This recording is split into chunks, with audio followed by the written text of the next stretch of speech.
now, and I am pleased to have you on the air. And you have a lot to offer regarding what the state of the economy is in. So, regarding how this world is going to unfold, what do we see happening in this upcoming election? There's a lot of things that we don't know about, but what do you see the election? How do you see it unfolding? Oh, well, it's going to happen, I hope. It always has. And we hope that we will have a transition either to the same guy or to a new guy. Your real question is who's going to win. History would indicate that Trump will win. It's very hard to dislodge a sitting president, but there are indications that it could be done. I mean, the polls and the stock market's been weak, which usually means there may be a change. But history also shows that if the same guy wins, then the market is very likely to go up the next year. If the other guy wins, the market is more likely, it's still likely to go up, but it's much less, it will go up much less normally. And that's because the new guy comes in and sort of cleans out a lot of stuff the old guy did, which causes dislocations, and then he likes to knock things down because it gives him a better chance to build up for the next election. So the answer to your question is history would indicate that Trump will win and that and that the markets will continue. It has happened that incumbents have been booted out. Not often, but it has happened, usually for unique circumstances. And certainly we've had unique circumstances in 2020. If Trump loses, I'm sure the market will go down sooner rather than later because Mr. Biden says he's going to raise taxes, and economies and markets do not like higher taxes. It's rare, if ever, that higher taxes has helped an economy. So make your choice. I would suspect Trump will win. I haven't changed my investment approach because of that he might not win, but as a history would indicate he would win. Circumstances indicate he might lose. I would, if I were betting, and Andrew, I'm not a betting person, but if I were, I would bet Trump would win. I think he's going to win as well. And there's a lot of voter fraud going on, but in all likelihood, it'll probably be so much that it'll be Trump that basically what happened in 2016. Voter fraud, too many votes for Trump, voter fraud, impossible. That's basically what happened according to the why Hillary didn't win the election, even though so many people thought she was. But it's a good thing she didn't get in, and God help this country if Biden gets elected. But when it comes to economics, socialism always seems to be worse than capitalism in the planet Earth. And the reason that is the case is because we live on a planet where money exists. As long as we live on a planet where money exists, it seems that capitalism is always the better way to go than socialism. However, one could make the argument that if we had the ability to release technologies that were not suppressed, that could make the oil be and the coal industry be taken away, then we could have a lot of people not starving, not having to do 9 to 5 jobs, and the world would be a much better place. It's easier said than done. Although I should point out, Donald Trump's uncle, and can be proven, was one of the people who took Nikola Tesla's technology when Nikola Tesla died from his hotel room. And Tesla, of course, he wanted to make his technology public to a lot of people. But of course, J.P. Morgan and the rest of the robber barons and banksters and the rest would tell Tesla there's no profit in your little box that will allow for energy to be given to everybody on a city block. Well, what do you see in regards to the future of technology to help the economy so that we don't have to worry about bad things happening on Earth? Well, don't have to worry about bad things happening. It's people. People that cause most of the bad things. I mean, certainly some things like typhoons or epidemics cause bad things, but I don't know any way to stop nature. If you do, you're way, way, way ahead of everybody else. But I think we're probably going to have hurricanes and tornadoes and earthquakes till the end of time. I hope that Mr. Fisher can figure out a way to solve those problems. We should all listen to Nature of Reality Radio if you can solve those problems. As far as human problems, we're always going to have human problems because unfortunately we're all frail. We're greedy or we're dumb or we make mistakes. I mean, it's a shame how human beings keep making mistakes. And the worst problem, Andrew, is, you know, the main lesson of history is nobody learns the lessons of history. History's out there and it shows us how the world works, but unfortunately, most of us don't learn those lessons, and so human beings repeat the lessons of history. We're going to have more recessions. We're going to have more economic hard times. We've had them since the beginning of time. We will always have them periodically. I mean, Janet Yellen, who was the head of the central bank in the U.S., said not long ago that, oh, don't worry, we're not going to have any more economic problems because we've solved the problem. I would tell you, Andrew, that's absurd. That's totally absurd. We've had, Andrew, economic problems since the beginning of time, and we're going to have.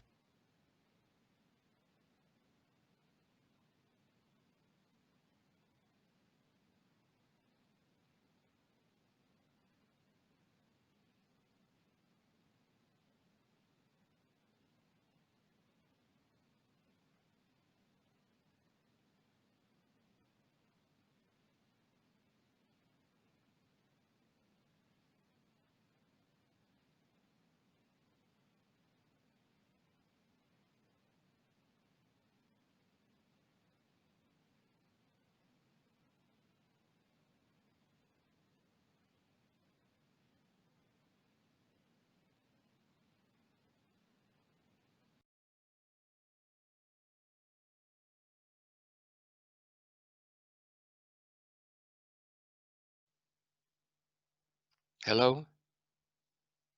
Hello? Hello?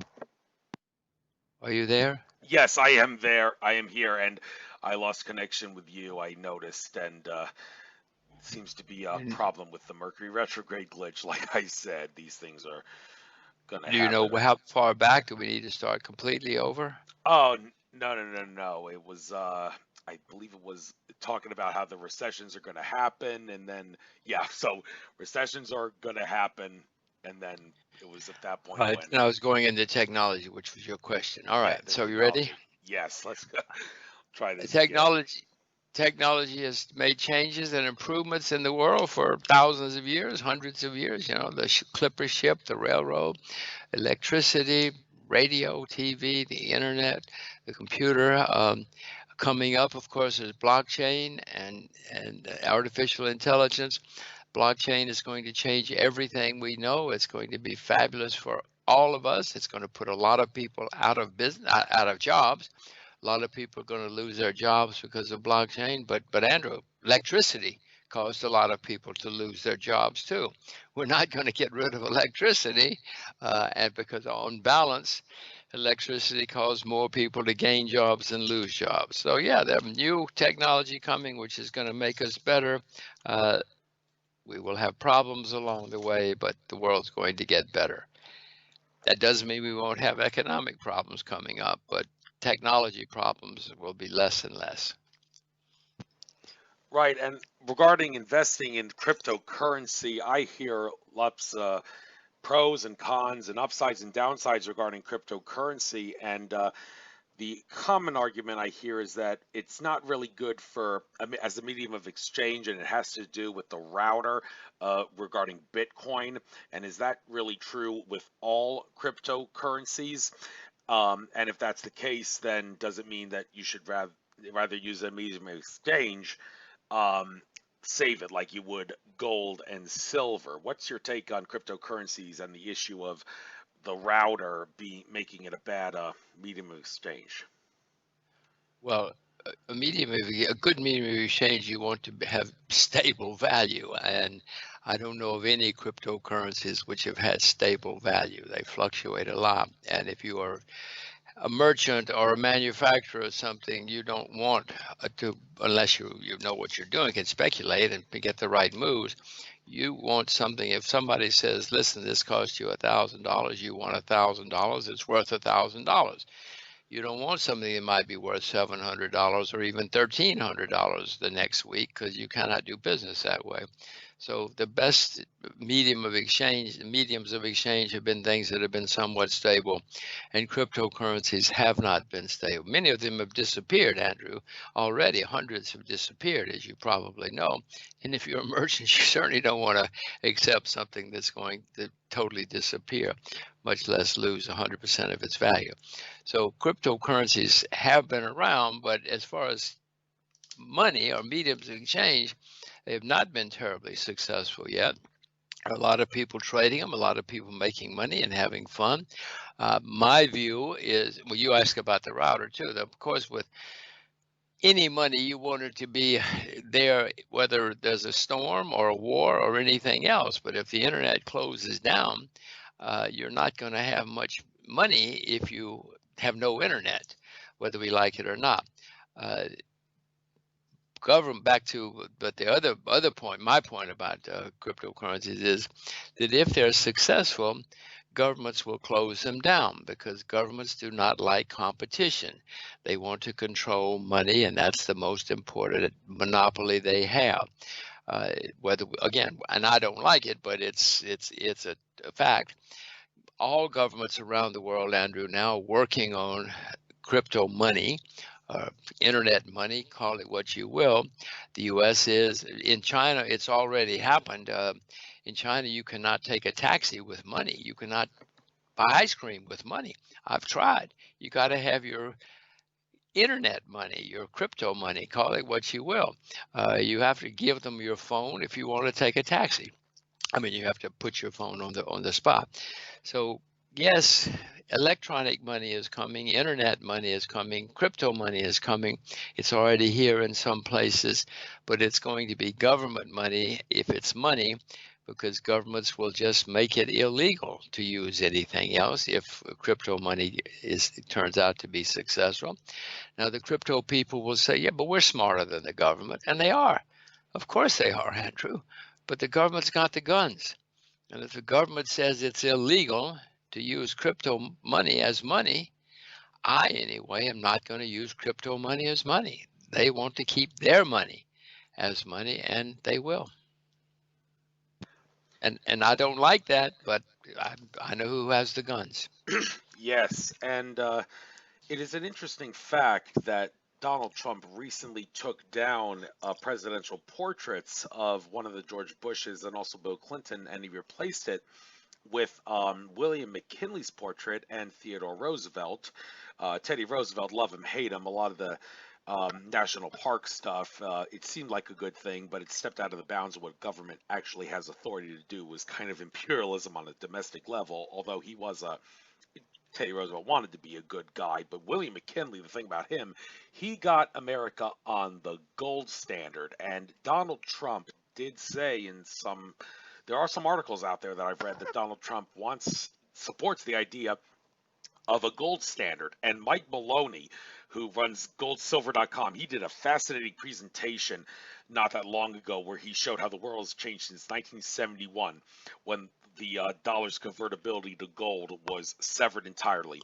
And anyone who watched that presentation could deduce that the decision to do what was done in the Nixon shock can be described in one word, and that word is stupid, because nothing good has come out for the global economy since the Nixon shock, and yet so many people can't really come to grips with the idea of a gold standard because we've lived under the thumb of that for so long. So I guess my question to you is, how do you see us getting back to a gold standard? Because as long as we're on money doesn't exist and charge us interest on it, we're slaves to banks. We got to get off that. We got to find a way to get to the gold standard. How are we going to do it? And do you see anything in the timeline? And how is it going to affect the rest of the world if the USA does some currency exchange like that? Well, Andrew, the U.S. is now the largest debtor nation in the history of the world. I mean, it's staggering. And our debts are going up by billions every week. You know what's happening as well as I do. So obviously, this cannot go on forever because, yeah, well, it's wonderful at the moment, Andrew. You give me a few $1 trillion and I'll show you a very, very good time. And that's what's happening in the markets right now. And the economy is getting better because of trillions and trillions of dollars. But reality is going to set in. And when we have to deal with all this debt, I'm afraid that the U.S. dollar might, and the U.S. dollar is already under competitive attack. There are many people in the world who would like to replace the dollar or find a competitor to the US dollar. You know, the world's medium of exchange is supposed to be neutral, like gold, for instance, or silver, to use a two that we've used in the past. The problem has become that in Washington, if they don't like you, they put sanctions on you and they say you cannot use the US dollar. Now that cripples world trade when you don't have a medium of exchange, and that's not what a medium of exchange is supposed to be. It's supposed to be neutral. So several countries, Russia, India, China, Iran, Brazil, are trying to come up with a competitor to the US dollar. They're working on it as we speak, and they're making some progress. Whether that will happen or not, I don't know. To your specific question, if things get desperate enough, we may actually go to the gold standard or try the gold standard again because people know what it is and people have seen that it has worked in the past. And I own gold, Andrew. I've been buying gold since last summer of 2019, and silver. Silver's a better buy right now than gold, in my view. But the problem with the gold standard is, you know, if it works, it causes pain. And so politicians try to figure out ways to wiggle around it. Politicians are not very honorable people for the most part. They find ways to cheat us. They tell us that, yes, we're on the gold standard, so don't worry.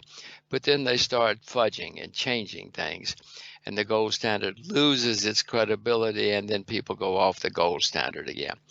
So far, Andrew, in history, the only thing that has really worked has been when people can use anything they want for money. If you want to use seashells or cattle or gold or whatever for money, do it. And that has been a system that has been successful when it works, but then governments don't like it because governments want the monopoly. And so to answer your question, how do we get back to the gold standard? Well, if we have a serious enough crisis fast enough, I'm sure we'll have to go to the gold standard because there's nothing else. The problem, Andrew, how long will that last? I don't know, because the gold standard has got discipline. It's rigorous. It's demanding. It's tough. And politicians don't like something that's demanding and tough and rigorous. They want the easy way. Yes, they do. And there's a lot of resistance from the bankers to keep that so-called RV Nasara thing, which I can't tell you how many times now how annoying it is that we hear the global currency reset might happen next Tuesday, and it's getting really annoying. And if anything, it's a psyop to try to make people act like lazy couch potatoes and think I don't have to do anything because the system is going to come and save me with a gold-based system and we're all going to get our debt jubilees paid off and all that. Well, no. Everybody's got to do their part to try to make this happen. And, well, it's getting harder and harder to do our part considering what's going on in the world. And one thing that really came as a shock was the coin shortage that's been going on in America. I don't know what the situation is in Singapore, in your part of the world, but here in America, I can tell you, I am not finding any coins on the street. I do a lot of walking, and I've always made a habit out of picking up coins off the ground and putting them in a little piggy bank, but there are virtually no coins anywhere, and I'm thinking, where did they go? Scrooge McDuck's money bin or something? I mean, where else could they be? The word on the street is the bankers have taken them all, and they're concealing it somewhere because they want to go to a digital currency. Well, is that possibly the case? Are the banks, did they hoard all the coins in one place so they can further their agenda for a digital currency? Well, I don't have an answer to that. Except I do know that digital currency is coming. Andrew, governments everywhere love digital currency because they don't have to print it, they don't have to transport it, they don't have to secure it, they don't have to, it's easier to account for. Money costs a lot of money. Money is expensive, and governments love to get rid of money. And putting it on the internet will be wonderful as far as efficiency and cheap is concerned. But more than that, Andrew, governments will know everything we do. The government will call you up one day and say, Andrew, you've had too much coffee this month. Stop drinking. So they'll know every single thing you do, which of course I hate. But governments love it. Governments love to have more control and more power, etc. So I know digital money is coming. I know government digital money is coming. Would vote against it, but it doesn't matter because it's coming anyway. If that's why coins are disappearing, I'm a little surprised because the U.S. Central bank is not that efficient and not that smart. I can't imagine they would be organized enough to start doing that already. But the real answer to your question is digital money is coming whether we like it or not. Yes, I can sense it. And another thing that's coming, whether we like it or not, seems to be the rise of the country that you're in. I recently had a speaker on my show who talked about how Singapore may actually become the next New York City. Do you by any chance know what he could be talking about, and what exactly is it about the Singapore that makes it the ultimate offshore spot, if you will, for people to engage in their banking business? It's just a tiny little dot on the map, but it carries so much significance. So why don't you enlighten the folks who don't understand what this country is all about? Well, it is a tiny little spot on the map. It only has 5.5 million people, so I would be a little surprised that it's going to become the world's financial center. It can become, and it has become, and is becoming a financial center. Will it be the world's financial center like New York or like London was once or New York is now? I wouldn't think so. Singapore is neutral, or reasonably neutral, which of course helps. It has a strong rule of law. It has lots of rules in place which people abide by, which you can't say in many places. It has a strong financial system. They don't have gigantic debts like the U.S. does, or like the English do, or Japan for that matter. So yes, it has a lot of advantages. It has plenty of smart people. But Andrew, I don't see it replacing New York. I guess something is going to have to replace New York in the future. Something is going to be the new financial center. Something always does rise, just like the U.S. dollar is not going to last forever.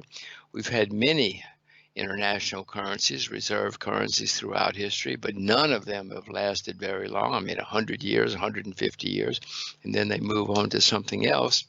And unfortunately, the U.S. has had its few decades, as I said before. So Singapore, I like living in Singapore. I'm happy here. Everything works. It's extremely efficient, great education, great health care. Unbelievably efficient, and everything works as I said. The difference in landing at Singapore Airport and landing at JFK is night and day. But I'm happy here, but I don't see it replacing New York. It does raise a very interesting question, though, Andrew. What will replace New York in the future? And as I look around, I mean, Singapore has the best shot, but it's just such a small place that I don't see quite how that can work. You've had very important city-states in the past, Venice, Florence, in Belgium, you had those, Liège, you had those huge, extremely rich, important city-states. But I don't think the world is going to be dominated by a financial system, by a city-state in the future. It's an interesting thought. Yes, it is. It's also interesting how I ordered a couple Moonstones from China, and it was going to ship through Singapore, and it actually got lost in the mail on a couple of occasions to the point where they said, "We'll send you one for free of charge," and they did, and ultimately they eventually found the one that was lost, but they sent me a second one, so I ended up getting three Moonstones, even though I only paid for one, and Singapore was the port country that was right in the middle of it all. So that's kind of an interesting way that that all played out. But Let me just ask you, what interesting, because I live in Singapore. What was it, lost in Singapore or lost somewhere else, or do I you know? think I think it may have been in Singapore because that's where the port was from China to Singapore and then to America, and somehow it Well, got lost. And I got three Moonstones, even though I only paid for one. So that was well, a fun good for you. experience. Yeah, good for me, and it helps with metaphysical qualities, I'm sure. But also, regarding the stock market, we have learned from this civilization shutdown that's been going on since March that what the economy is doing and how the stock market is doing really should not be thought of as being relative, compatible. I mean, people in their everyday gossip talk about the market went up. What a good thing. Well, actually, it doesn't mean squat, apparently, because in the end, the stock exchange is just an enormous casino, and to think that what people are trading is going to affect the economy. Well, it does affect the economy, but it doesn't affect it, couldn't affect it in the way that so many people see it becoming affected. Many people think that the stock market is going to crash because the economy has gone down since the civilization shutdown, but that apparently did not happen. So, for those that don't really understand and think of the stock market crash of 1929, how does that differentiate from the economic shutdown that we had this past year because of the virus, and yet the stock market didn't crash, but the economy crashed? How does one make sense of all that? Well, it's an extremely good question, Andrew. If you can figure all that out, you're going to be very rich, or you can have a radio show making us all rich too. Fortunately or unfortunately, at times the stock market is very correlated with the economy, but at other times it is totally uncorrelated with the economy. The main disconnect is that the stock market normally looks ahead. It's the way we talk about it. It discounts the future. In other words, it says this is October of 2020. What the market is looking at is the summer of 2021, for instance, and that's sometimes hard for us individuals to do. But the market as a whole historically has, for whatever reason, been able to do that, and that is one reason there's a disconnect. We look out the window now and see a terrible economy, but the stock market is going through the roof. It's at all-time highs. And that is partly part of the reason for the disconnect, Andrew, is the fact that, since the spring in the U.S., the central bank has printed staggering amounts of money. The government has borrowed and spent staggering amounts of money. It's not just in the U.S. I mean, the Japanese are just as bad. I mean, the Bank of Japan goes to work every day and starts printing money as fast as they can. So many places are doing it. And that's one reason. When you have all this huge amounts of money coming into the system, it's got to go somewhere. Well, it takes a time to build a factory. It takes a time to plant a bridge and build a bridge. But when all the money is suddenly flooding into the system and sloshing around, the easy way and fastest way for it to go is go into the financial markets. And that's what's been happening. And that's why when you look out the window and see problems, but you also see the stock market at all-time highs, it's because all politicians have printed huge amounts of money.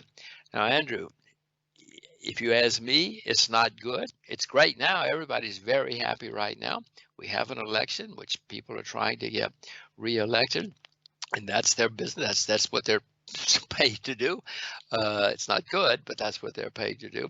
Anyway, all this money sloshing around is wonderful now, But in 3 or 4 years, somebody's going to stand up and say, wait a minute. What about all this debt?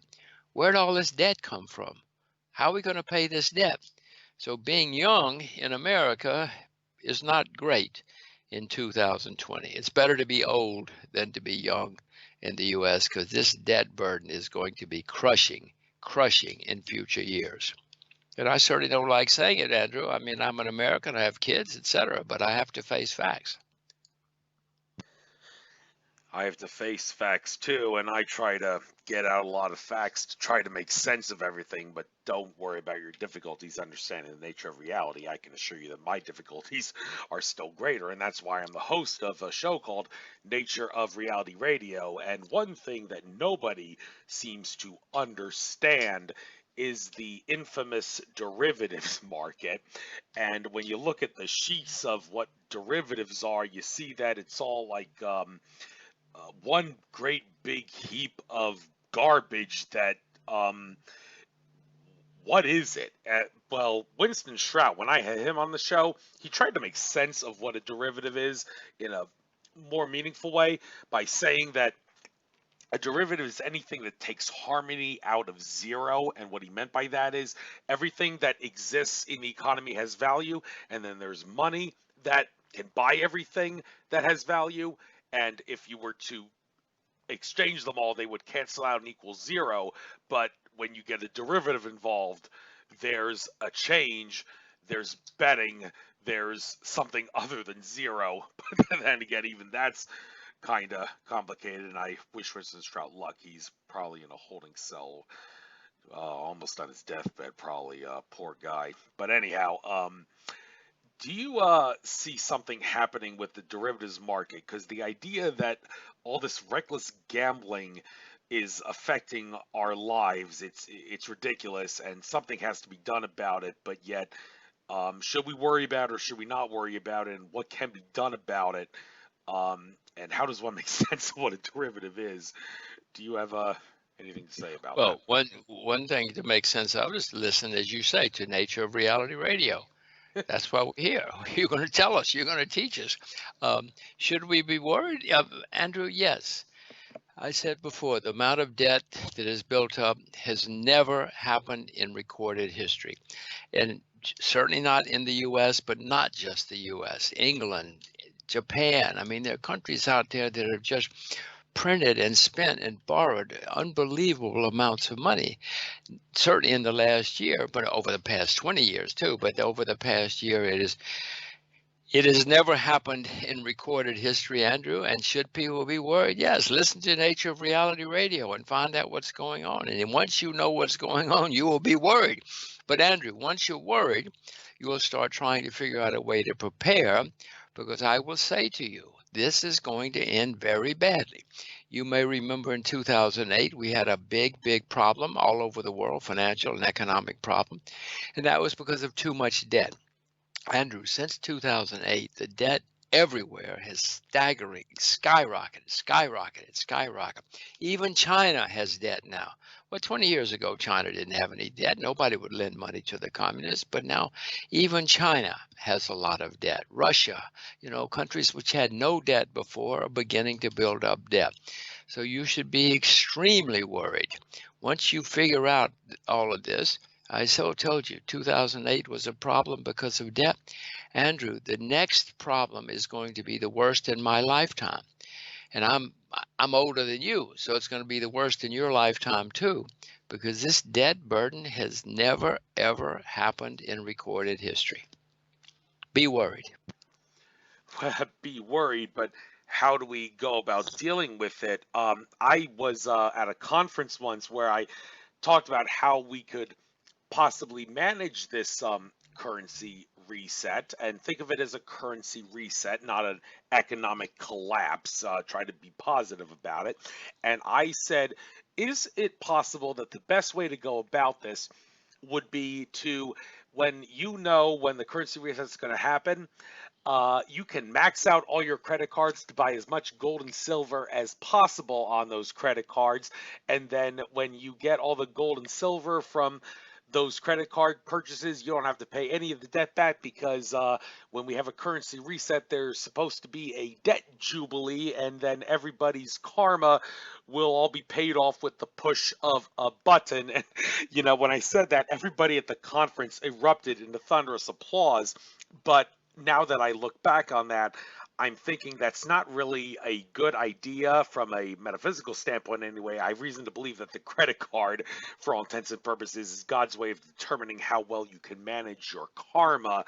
When I paid off $16,000 in a credit card debt, I got the worst headache ever, and that was karma to the head, among other things. But the idea that people can max out their credit cards and use credit cards to buy gold and silver seems to be something that the credit card companies and the banksters are worried about, because there was an article on Natural News not that long ago talking about how people that use their credit cards to buy gold and silver, right after they tried to make the purchase, the credit card company severed ties with them and didn't give any explanation. So it appears that the banks think that there are people who are going to try to think, okay, I might as well just max out my credit card and buy as much gold and silver and just ignore the debt and forget it's not there.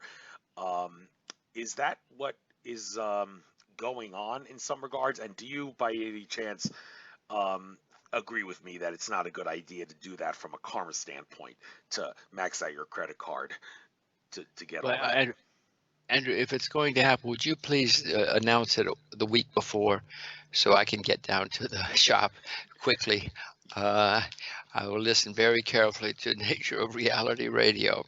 A problem with that solution is, of course, that if you do wipe out all the debt, you're going to wipe out the banks, insurance companies, you're going to wipe out a lot of endowments. Universities, hospitals are going to be totally wiped out, because to wipe out the debt, you got to wipe out whatever assets for a lot of people. Many people own government bonds, for instance, and many people own bonds. You wipe all that out, your insurance company, when you get sick and you say, well, when I'm in the hospital, you got to pay my bills, the insurance company is going to say, well, sorry, Mr. Fisher, well, our assets have been wiped out. We don't have any money to pay your bills anymore. So this is not such a simple, it's a wonderful solution, but it's like socialism. Socialism is a wonderful solution, except it doesn't work. And there are lots of things that are great solutions that don't work. So we have to be careful. But if it's going to happen, Andrew, and the world has tried many foolish things in the past, please announce it on Nature of Reality Radio at least a few days in advance so I can get down to the shop. I will certainly do that. I'm always up to date regarding what's going on the global stage, and always regarding what's news stories are up and coming. And well, you say socialism doesn't work, but if we were to be able to get into a system where we could abolish money entirely, because we had the technology to provide for everybody, to get rid of global hunger, and people wouldn't have to go to their 9-to-5 jobs and all that, well, that seems like wishful thinking and something that's many years down the line. But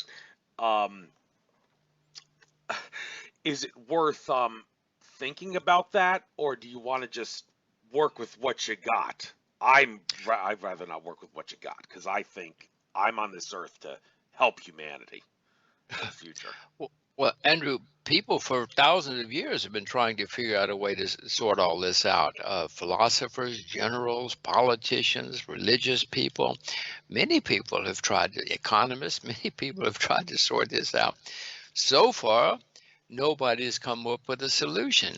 Mr. Marx had a brilliant solution, which everybody thought was a wonderful idea. It sounded great, and people tried it for a long time. Many people tried it. It sounded so good, but nobody wants to be a communist anymore. Nobody wants to be a socialist anymore.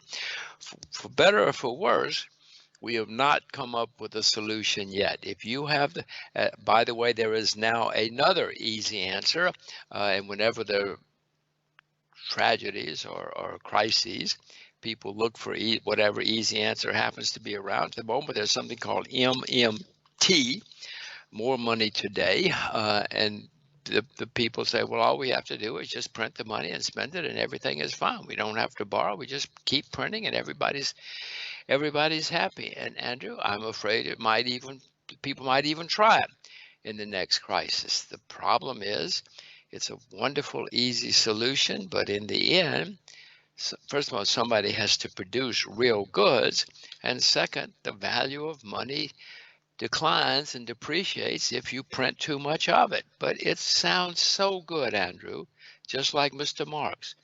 It might even be tried for a while, but it's not going to work any more than Marxism worked. But when you start hearing about MMT, let's see, what are they? Oh, they call it modern monetary theory.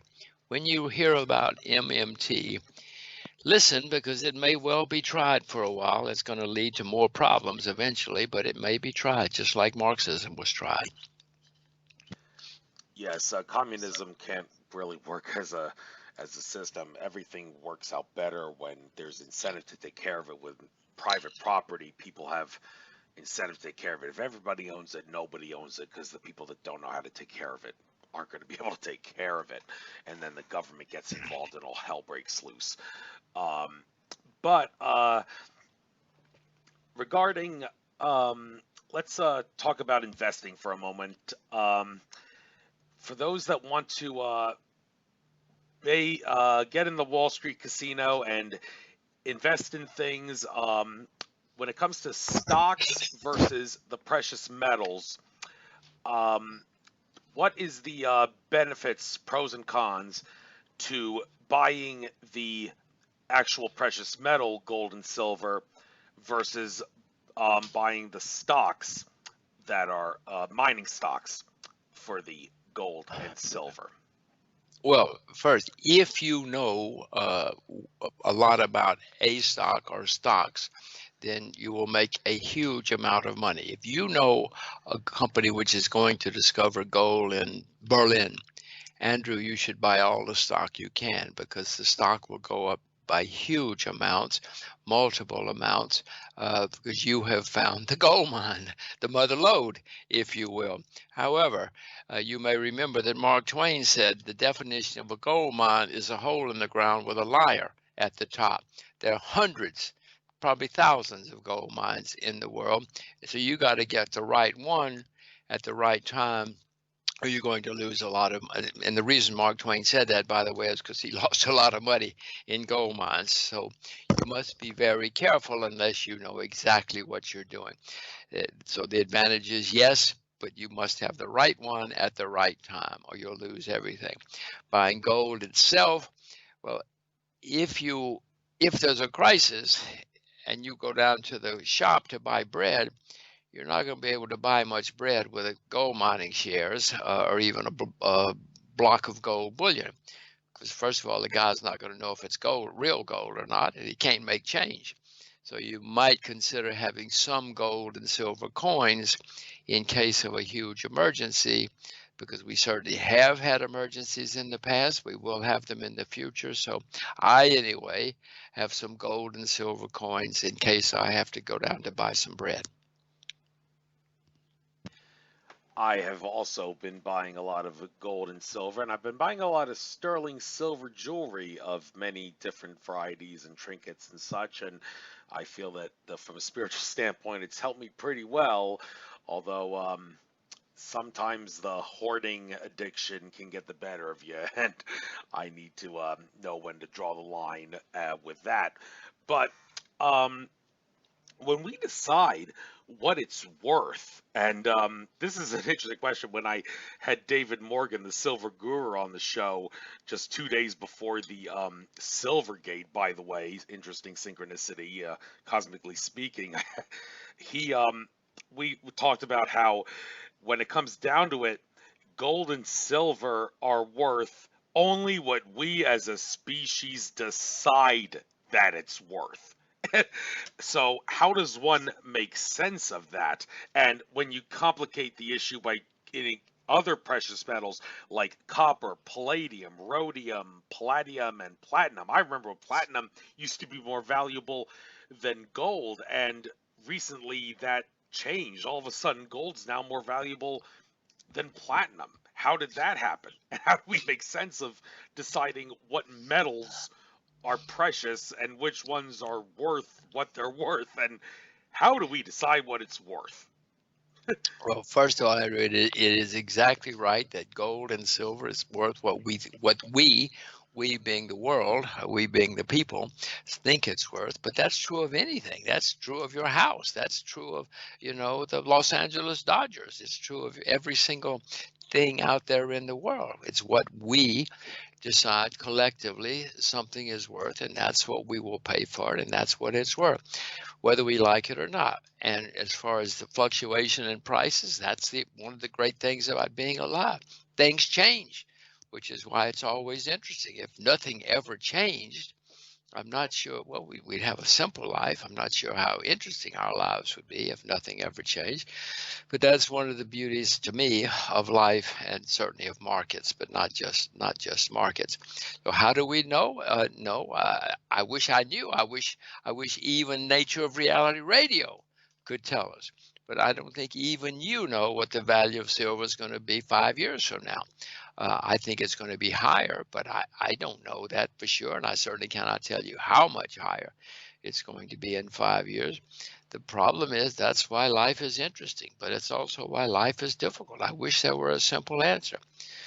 As I said to you earlier in the show, people like easy answers, such as Marxism, except many easy answers don't work.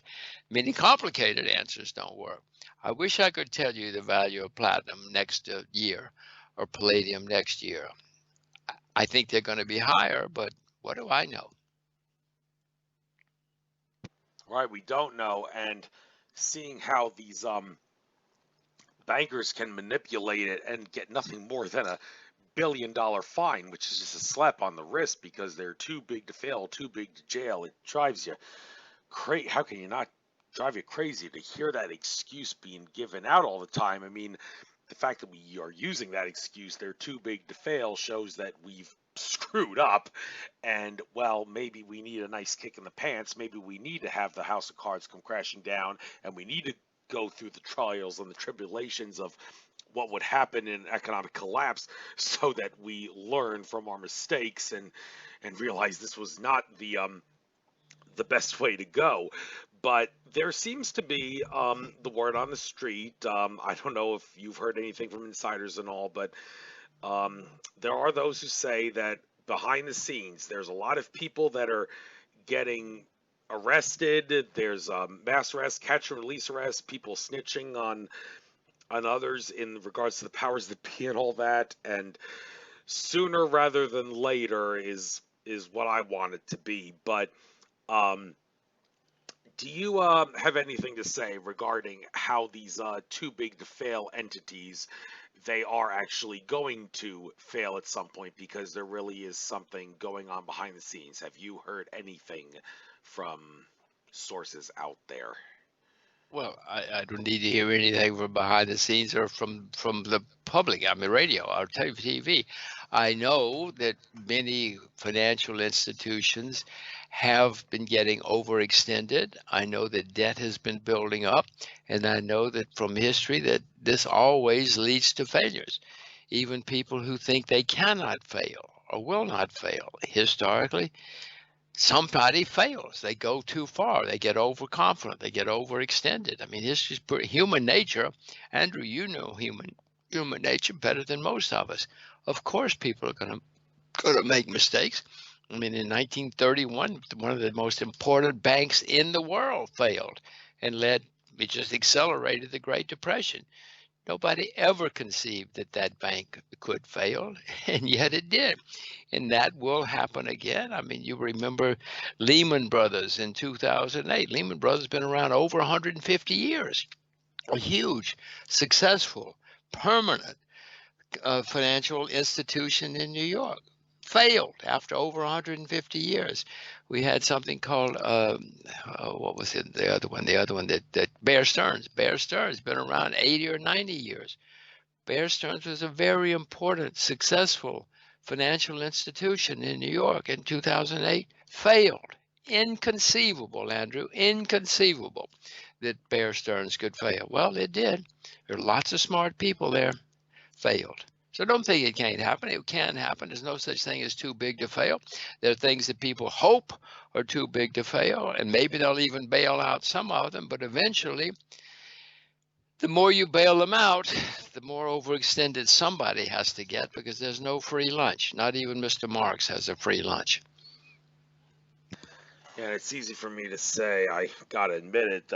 Let's crash the economy and go through the storm. I've got tons of storable food with me, so I'm ready and prepared. But a lot of people aren't, and that's the unfortunate reality of it. So, well, we've pretty much got almost the hour here. This was a very fascinating interview. Sorry about the beginning. You thought this wasn't going to be an interview, but what your interpretation of what an interview actually is. But this is certainly a lot of stuff was discussed here. A lot of stuff was talked about, and I will do my due diligence and make sure that this gets uploaded to YouTube. Well, it's going to be automatically uploaded to YouTube because it was live streamed, but also Cost.tv. Listeners, please listen to Cost.tv because it's a blockchain channel. I can monetize through that. YouTube, the censorship Nazis have screwed me over ever since Independence Day. They don't let me monetize with ads, and I don't think they ever will again, because my show talks about a little too much sensitive stuff, and the stuff that we talked about on this show should give everyone a nice kick in the pants in regards to managing their money. And it would nice to see the day we could eventually go to no money at all and everybody can get everything, because the technology will be released that allows for it. But then again, can humanity be trusted to not become apathetic couch potatoes? That's another question in and of itself. So with that being said, I might as well give you the chance now, get out anything that you like, your contact info, your website, anything else, and then we will call this a show, and good luck to you. Thank you, Andrew. Good luck to all of us. Be prepared. All right. Take care. Bye-bye. Bye-bye. Bye-bye.